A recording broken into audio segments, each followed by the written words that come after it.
Good morning. Radhe Radhe दोस्तों, स्वागत है आपका हमारे आज के ब्लॉग में। कैसे हैं आप सब? उम्मीद है अच्छे होंगे, स्वस्थ होंगे, प्रसन्न होंगे। तो चलिए शुरू करते हैं आज का ब्लॉग। और अभी बज रहे हैं सुबह के 5। तो मैं उठ गई हूँ और झाड़ू वाड़ू लगा लिया है मैंने, तो नहा भी लिया है। और लेकिन मुझे आज पूजा नहीं करना है, तो मेरी तबीयत ठीक नहीं है, तो इसलिए आज पूजा हमारे सिंह साहब करेंगे। तो अभी वो सो रहे हैं, तो वो जब उठेंगे तब फिर पूजा करेंगे। तो मंदिर का लाइट जला दिया था मैंने, क्योंकि लाइट दूर से जलाना होता है, तो वहाँ से जला दिया था। और आज बाहर छत पे बैठकर तुलसी मैया के पास बैठकर मैंने नाम जप कर लिया है। तो उनका मैं स्पर्श नहीं करूंगी, क्योंकि मुझे पूजा नहीं करना है। और उस आसन पर भी नहीं बैठूंगी जिस पर बैठकर मैं पूजा करती हूँ। तो थोड़ा सा दूर बैठकर ही मैंने नाम जप कर लिया है। और भी मौसम थोड़ा सा गर्मी वाला ज़्यादा है, तो छत पर बैठकर नाम जप करना बड़ा अच्छा लग रहा था, एकदम ठंडा ठंडा। और सुबह का मौसम तो ऐसे ही बहुत अच्छा लगता है। तो थोड़ी देर मैं छत पर ही बैठी रही। और आज है द्वादशी, तो ये वीडियो लेट जा रहा है, 2 दिन बाद जाएगा। तो अभी पारण का समय भी नहीं हुआ है, 6:30 बजे के बाद है, उसके बाद मैं पारण करूंगी। और आज पता नहीं क्यों रात में कूलर भी बंद हो गया, तो सुबह उठकर सबसे पहले हमने कूलर को ही ठीक किया, साफ किया, नीचे उतारा। मैं और सिंह साहब मिलकर फिर हम लोगों ने देखा कि इसको क्या हुआ है। तो नीचे से थोड़ा सा फॉल्ट था, उसका तार कट गया था। तो मैंने सोचा इसको नीचे उतारा ही तो अच्छे से साफ कर देती हूँ। और पहले मेरी तुलसी मैया थी, बड़ी सी थी, जिनकी मैं पूजा करती थी, तो वो मौसम की वजह से सूख गई।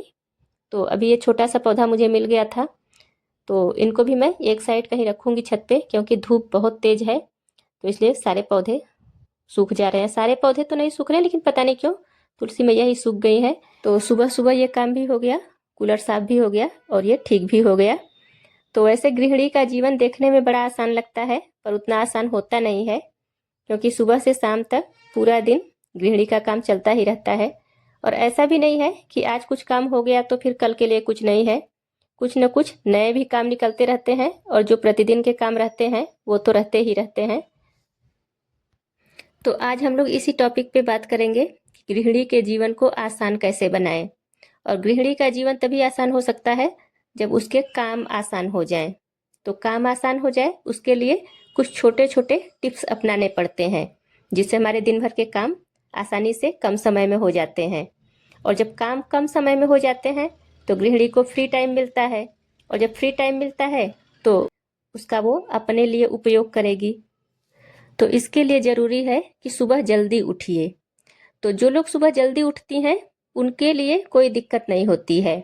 जो लोग सुबह लेट से उठती हैं, जो औरतें, जो गृहिणी सुबह लेट से उठती हैं, वही पूरे दिन काम में परेशान रहती हैं।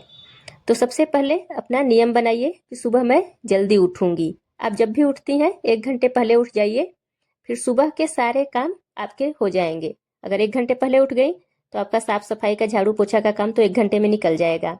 तो अगर जल्दी उठेंगी तो 9 बजे तक आप साफ सफाई, नाश्ता, उसके बाद किचन साफ वगैरह सब कर लेंगी। तो ये बहुत जरूरी है कि सुबह के काम सुबह में खत्म हो जाएं। तो उसके लिए आप एक दिन पहले से तैयारी कीजिए। सब्जी वगैरह आप चाहे, कुछ सब्जियां होती हैं जिसको काट के रखने से खराब नहीं होते हैं, तो आप चाहे तो आप शाम को काट के रख लीजिए, फ्रिज में रख दीजिए। तो सुबह उठकर उतना समय आपका बच जाएगा। और किचन में शाम को सब कुछ व्यवस्थित करके तभी सोना चाहिए। जैसे जो भी डिब्बे वगैरह नीचे उतारे हैं आपने, तो वो सब वापस अपने जगह पे रखिए, बर्तन वगैरह साफ करके, किचन को अच्छे से साफ करके। तो किचन का सारा काम शाम को खत्म कर दीजिए। कुछ भी ऐसा ना रहे कि सुबह उठकर आ रहे हैं तो सबसे पहले बर्तन धुल रहे हैं, फिर किचन साफ कर रहे हैं, तो उसमें तो 1 घंटा आपका निकल जाएगा। तो ये सारा काम शाम को ही कर लेना चाहिए। और वैसे भी किचन को कभी भी जूठा या गंदा छोड़कर नहीं सोना चाहिए, तो इसलिए भी अच्छा होता है और आपका समय भी बच जाएगा सुबह का। और जैसे जिनके यहाँ बच्चों को बहुत जल्दी स्कूल जाना होता है, या फिर घर काफी बड़ा है, तो सुबह सुबह साफ सफाई नहीं हो पा रही है, तो आप अपना किचन साफ है वो देख लीजिए, मंदिर के आसपास साफ कर लीजिए, और बाकी का घर छोड़ दीजिए।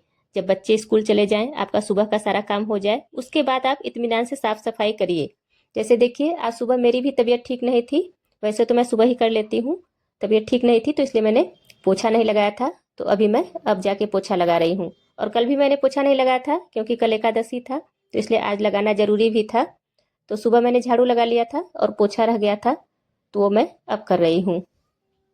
और जैसे बहुत सारे नियम होते हैं कि इसको ऐसे करिए वैसे करिए, तो उस हिसाब से मत करिए। आप अपने हिसाब से अपने काम को बनाइए कि आपको कब करना है, कैसे करना है। अपने परिवार के हिसाब से बनाइए। जैसे हर किसी के परिवार में सबका बाहर जाना अलग अलग टाइम पे फिक्स होता है। किसी के बच्चे बड़े हैं तो वो लेट से जाते हैं, किसी के बच्चे छोटे हैं तो वो जल्दी जाते हैं, किसी के हस्बैंड जॉब करते हैं तो उनका अलग टाइम है। तो इस तरह से अपने हिसाब से अपना नियम बनाइए कि आपको कौन सा काम कब करना है।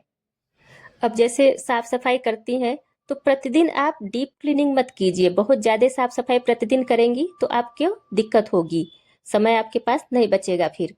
तो ऐसा फिक्स कर लीजिए, मुझे एक हफ्ते में एक दिन कोई दिन निकाल लीजिए, कुछ दिन मुझे पूरा अच्छे से पूरे घर की सफाई करनी है और प्रतिदिन मैं ऐसे ही झाड़ू पोछा करूंगी।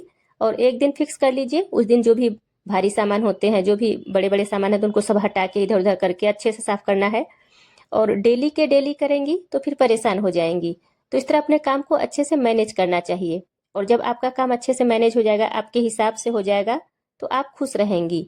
देखिए, हमारे शरीर में जितनी एनर्जी है, जितनी ताकत है, अगर उससे ज्यादा हमें काम करना पड़ रहा है तभी आप परेशान होंगी। तो इस बात का ध्यान रखिए कि आप कितना काम कर सकती हैं। और ये भी सही है कि जैसे अपने आप को आलसी नहीं बनाना चाहिए, क्योंकि हम भगवान जी ने हमें ये जो शरीर दिया है तो हम इसको जैसा चाहे वैसा बना सकते हैं।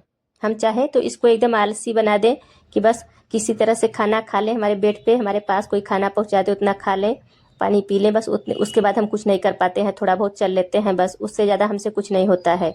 और अगर हम चाहें तो घर का पूरा भी काम संभाल लें और बाहर जाकर 8 घंटे काम भी कर सकते हैं और उससे भी ज़्यादा कर सकते हैं।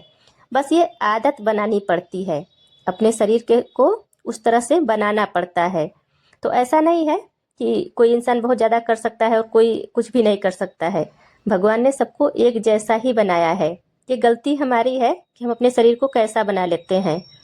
तो जितना ज़्यादा अपने शरीर को एक्टिव बना के रखेंगी, चलते फिरते रहेंगी, ज़्यादा से ज़्यादा काम करेंगी, उतना ही अच्छा रहेगा आपके हेल्थ के लिए, आपके शरीर के लिए। आप बीमारियों से दूर रहेंगी। और कभी भी अपने समय का दुरुपयोग मत कीजिए, समय का सदुपयोग कीजिए। जैसे बैठ के टीवी देख रही हैं तो कम से कम वहाँ बैठे बैठे कपड़े तह कर लीजिए, वहाँ बैठे बैठे सब्जी काट लीजिए। तो आपके 2 काम हो गए, एक तो आप टीवी देख रही हैं और वहाँ पे बैठ के कुछ और भी काम हो गया आपका। तो उतना समय तो आपका बच गया। तो इस तरह से कभी भी खाली बैठकर समय को नुकसान मत कीजिए। फिर देखिए आप कैसे खुश रहेंगी, क्योंकि आपके जब सारे काम कम समय में हो जाते हैं तो आपके पास एक्स्ट्रा समय बच जाता है। तो फिर आपको लगता है ना कि अब इतना मेरे पास समय है तो मैं उसमें आप कुछ और भी कर सकती हैं। जैसे गृहिणी है तो हर किसी को थोड़ा कढ़ाई बुनाई सिलाई ये सब कुछ तो करना ही होता है, आता ही है। तो उन सब चीजों के लिए भी आपको समय मिल जाता है दिन में। और हाँ, अगर आप पे बहुत ज्यादा काम का प्रेशर है तो कुछ छोटे छोटे काम अपने बच्चों को भी दीजिए।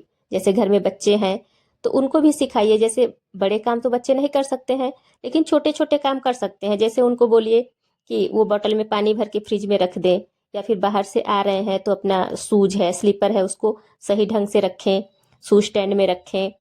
तो एक बार जब उनको 1 बार 2 बार 3 बार बता देंगी तो वो जब वो धीरे धीरे करने लगेंगे तो एक तो आपका काम आसान हो जाएगा और दूसरी बात उनमें एक अच्छी आदत आएगी। तो इस तरह से छोटे छोटे काम बच्चों को भी देना चाहिए।